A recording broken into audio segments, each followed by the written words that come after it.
Buenos días, compañeras y maestra. Nosotras somos el equipo 1 y está conformado por Elena, Galia, Stephanie y su servidora Aline. Hoy les vamos a hablar hacia una teoría de la instrucción de Brunner. Introducción. La teoría de la instrucción de Brunner propone que aprender no es solo recibir información, sino construir activamente el conocimiento. Brunner resalta el aprendizaje por descubrimiento, que quiere decir que el estudiante aprende mejor cuando experimenta, investiga y descubre las respuestas por sí mismo, en lugar de que se las den todas resueltas. Por ejemplo, en lugar de solo leer una fórmula de matemáticas, el maestro puede dejar que los alumnos experimenten con ejemplos y encuentren cómo funciona y cuál es su fórmula. La teoría de Brunner busca que el alumno piense, descubra y construya su propio aprendizaje, mientras el maestro guía el proceso y motiva la curiosidad de los alumnos. Bueno, pues el objetivo de esta teoría de la instrucción que Brunner escribió, pues es la que busca explicar de cómo las personas pues aprenden o cómo deben organizarse en la enseñanza para que puedan favorecer pues el desarrollo intelectual. Este enfoque, más bien Brunner propuso que este enfoque es un cambio, una visión, la cual pues aquí es donde el alumno construye su propio conocimiento activamente o a partir de una experiencia, él va forjando ese conocimiento interaccionando en el entorno. Lo que Brunet buscó es explicar el cómo enseñar favorece pues el pensamiento o la comprensión profunda. No solo, él decía que no solo era pues memorizar o que el profesor repitiera y repitiera la información y el alumno la memorizara, que en este caso cabe mencionar que pues el docente ocupa un papel de facilitador, el cual pues ayuda ahora al estudiante a construir su propio conocimiento, lo cual pues el maestro debe de ayudar a pensar por sí mismo a los alumnos, no solo repetirles y que el alumno solo memorice, sino que tenga su pensamiento crítico, que lo forje.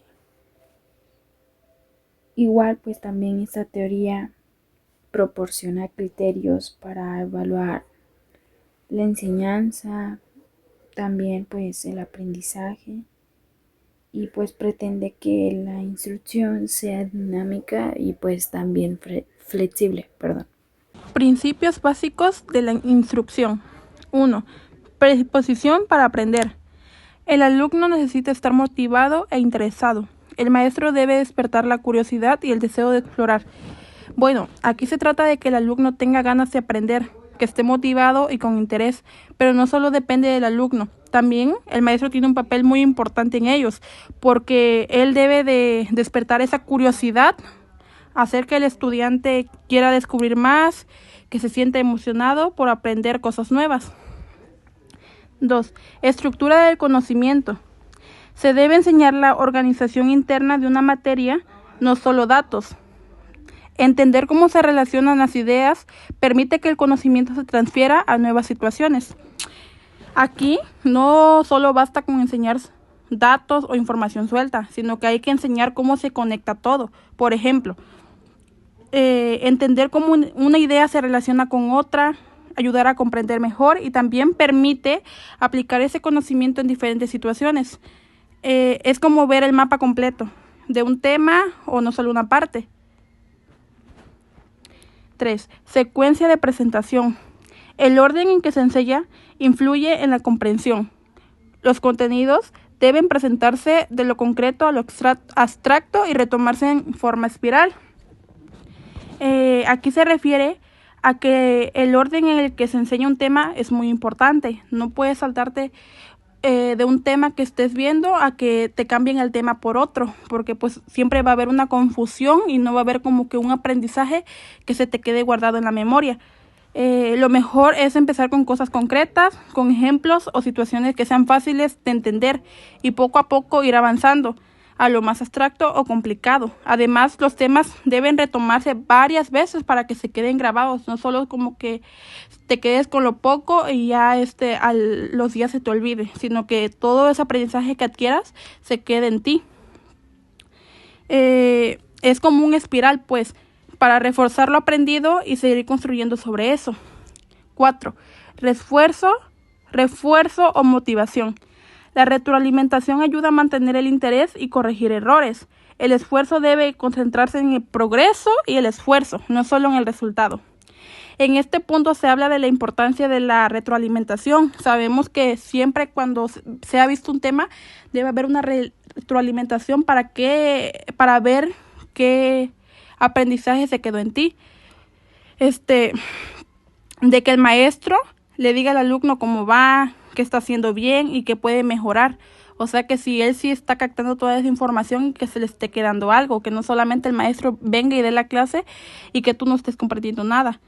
Eso ayuda a mantener el interés, pero también es importante que el refuerzo no solo se centre en sí, en el alumno, de que él obtuvo un buen resultado, sino que reconocer sus esfuerzos y el progreso que ellos van. Modelos de representación del conocimiento.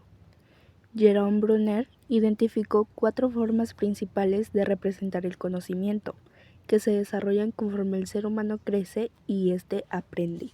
Representación en activa. Esta es la primera forma de aprender y se da cuando aprendemos haciendo. En esta etapa, el conocimiento se representa a través de la acción y la experiencia directa. Representación icónica. Esta forma aparece cuando empezamos a usar imágenes, dibujos o esquemas para representar lo que aprendemos. Aquí ya no necesitamos actuar, pero sí visualizar. Representación simbólica. Es la forma más avanzada. Se da cuando usamos símbolos, palabras y números para representar ideas. Aquí el lenguaje juega un papel clave porque nos permite pensar de manera abstracta y razonar de manera lógica. Y por último, representación metacognitiva. Esta se refiere a la capacidad del estudiante de reflexionar sobre su propio proceso de pensamiento y aprendizaje. Pero no solo esto, sino también comprender cómo éste está aprendiendo y el por qué lo está aprendiendo. Un ejemplo claro con los 4 modelos de representación de Bruner. El tema es aprender a plantar una semilla. En el primero, en activo. Aquí el alumno planta una semilla con sus manos, riega y observa cómo crece. Aprende haciendo. Icónica. Aquí luego ve imágenes o dibujos del proceso de germinación y crecimiento. Aprende viendo y visualizando. Tercero, simbólica. Más adelante, el alumno escribe o explica con palabras las etapas de la planta y usa términos como germinación o raíz. Aprende con símbolos y lenguaje. 4. Metacognitiva. Finalmente, el alumno reflexiona sobre su aprendizaje, preguntándose, ¿qué me ayudó más a entender cómo crece una planta? ¿A hacerlo, verlo o explicarlo? Aprende a pensar sobre su propio aprendizaje. Así, se demuestra cómo el conocimiento avanza desde la acción hasta la reflexión consciente. Implicaciones educativas y actualidad de la teoría. Les voy a hablar sobre el rol del maestro, el alumno y la relevancia cultural. Rol del maestro. Antes se pensaba que el maestro era quien transmitía toda la información, que nadie tenía más conocimientos que él, no podían cuestionarlo. Hoy, gracias a las ideas de Bruner, el papel del maestro ha cambiado. Ya no solo enseña contenidos, sino que guía el proceso de descubrimiento. Su función es crear situaciones donde el alumno explore, se equivoque, reflexione y aprenda por sí mismo.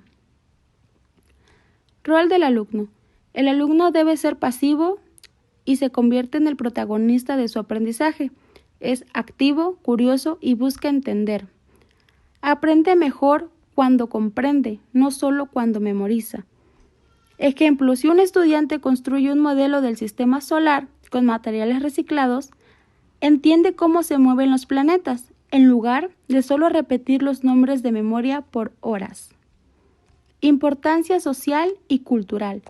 Brunner decía que el aprendizaje ocurre dentro de un contexto social y cultural, y que el lenguaje es clave en este proceso. Aprendemos en interacción con los demás, no de manera aislada. Relacionarnos es una de las mejores formas de aprender. La enseñanza debe conectar con la realidad y la experiencia del alumno. Ejemplo, si un niño de una comunidad rural aprende matemáticas usando ejemplos de cosecha o del mercado local, el aprendizaje es más significativo porque está relacionando con cosas de su entorno. Relevancia actual. Las ideas de Brunner siguen siendo muy influyentes hoy en día. Están presentes en la educación constructivista, el aprendizaje por proyectos y las metodologías activas. Promueven una educación creativa, significativa y participativa. Ejemplo, las clases donde los estudiantes trabajan en proyectos, debaten, experimentan, presentan resultados que reflejan la influencia de Brunner.